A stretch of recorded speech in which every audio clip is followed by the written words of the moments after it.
Partner visa cancel করতে গিয়ে হাজারো মানুষ আজ চরম সমস্যায় পড়েছেন। আসসালামু আলাইকুম। বর্তমান সময়ে সংযুক্ত আরব আমিরাতে অবস্থানরত অসংখ্য প্রবাসী ভাই পার্টনার ভিসা ক্যান্সেল করতে গিয়ে চরম ভোগান্তির শিকার হচ্ছেন। বিশেষ করে যারা এজেন্টের মাধ্যমে পার্টনার ভিসা নিয়েছেন অথবা পার্টনার ভিসার শর্ত পূরণ করতে গিয়ে নিজ নামে কোম্পানি খুলেছেন, তাদের সমস্যার শেষ নেই। আজকাল আপনারা লক্ষ্য করছেন অনেক কোম্পানি হঠাৎ করেই ব্লক হয়ে যাচ্ছে। এই কোম্পানিগুলো কেন ব্লক হচ্ছে সেই বিষয় নিয়ে আগেও বহুবার আলোচনা হয়েছে, কিন্তু বাস্তবতা হলো কোম্পানি ব্লক হয়ে গেলে সেই কোম্পানির অধীনে নেওয়া পার্টনার ভিসা ক্যান্সেল করাটাই হয়ে যায় সবচেয়ে বড় সমস্যা।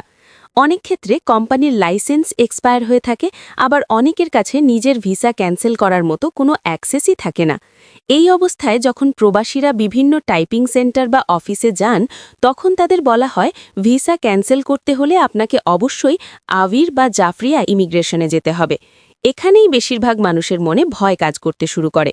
অনেকেই মনে করেন আবির ইমিগ্রেশনে গেলে বুঝি সঙ্গে সঙ্গে ডিপোর্ট করে দেওয়া হবে, কারণ তারা টাকা দিয়ে ভিসা নিয়েছিলেন বা এজেন্টের মাধ্যমে কাজটি করেছিলেন। ভাই আমার, সত্যি কথা বলতে কি, ভুল আপনার হয়েছে, কিন্তু সেই ভুলের শাস্তি হিসেবে আপনাকে ডিপোর্ট করা হবে এমনটা নয়। সমস্যার সমাধান এখনও আছে, আর সেই সমাধানটাই এই লেখার মাধ্যমে আপনাদের সামনে তুলে ধরা হচ্ছে। বর্তমান সময় এমন অনেক মানুষ আছেন যারা পার্টনার ভিসা ক্যান্সেল করানোর জন্য যত টাকায় ভিসা নিয়েছিলেন তার থেকেও বেশি টাকা খরচ করতে রাজি, শুধু একটাই চাওয়া যেন কোনোভাবেই ঝামেলা থেকে মুক্তি পাওয়া যায় এবং ভিসাটা ক্যান্সেল হয়।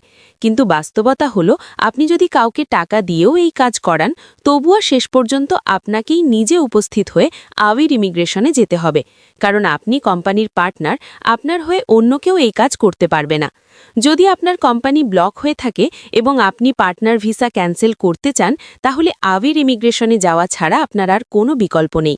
তবে ভয়ের কিছু নেই, সেখানে একটি আবেদন টাইপ করা হয়, নির্দিষ্ট কিছু ফি পরিশোধ করতে হয় এবং যদি কোনো বকেয়া বা লায়াবিলিটি থাকে সেটাও সেখানে পরিশোধ করতে হয়। এতে খুব বেশি খরচ হয় না। এই প্রক্রিয়া শেষ হলে আপনার জন্য একটি আউটপাস ইস্যু করা হয়। অনেক মানুষ আউটপাস না নেওয়ার কারণে দিনের পর দিন ওভারস্টে হয়ে যাচ্ছেন, যা ভবিষ্যতে আরও বড় সমস্যার কারণ হতে পারে। তাই ওভারস্টে করা যাবে না, এই বিষয়টি বিশেষভাবে মনে রাখতে হবে। আউটপাস পাওয়ার পর আপনি চাইলে নিজ দেশে ফিরে যেতে পারেন, আবার চাইলে নতুন ভিসায় সংযুক্ত আরব আমিরাতে ফিরে আসতে পারেন। এতে কোনো 6 মাস বা 1 বছরের ব্যান দেওয়া হয় না। এছাড়াও চাইলে আপনি মাস্কাট, ওমান বা বাহরাইন গিয়ে সেখান থেকে নতুন ভিসার এন্ট্রি পারমিট ইস্যু করিয়ে আবার ইউএইতে প্রবেশ করতে পারেন।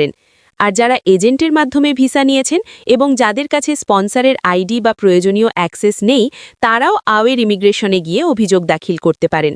যদি আপনার কাছে কোনো কোম্পানির অফার লেটার থাকে বা নতুন কোনো কোম্পানির ডকুমেন্ট থাকে, তাহলে সেই ডকুমেন্টের ভিত্তিতেই ভিসা ক্যান্সেল করে নতুন ভিসার আবেদন করা সম্ভব। সবশেষে আমি একটাই কথা বলতে চাই, ভয় পেয়ে বসে থাকবেন না, নিজের ক্ষতি নিজেই করবেন না। আপনি যদি পার্টনার হয়ে থাকেন, তাহলে সাহস করে নিজে ইমিগ্রেশনে যান এবং বৈধ উপায়ে নিজের ভিসা ক্যান্সেল করান। সঠিক তথ্য জানলে এবং সঠিক সময় পদক্ষেপ নিলে এই সমস্যার সমাধান সম্ভব। আপনারা শুধু সচেতন থাকুন, সমস্যা থেকে বেরিয়ে আসার পথ এখনও খোলা আছে।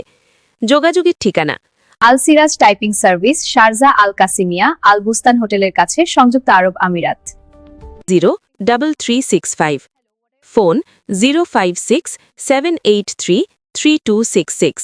তাহলে অবশ্যই লাইক দিন, কমেন্ট করুন এবং প্রবাসী ভাইদের সাথে শেয়ার করুন, যাতে আরো মানুষ সঠিক তথ্য পেতে পারে। সবাইকে অনেক ধন্যবাদ। আল্লাহ হাফেজ।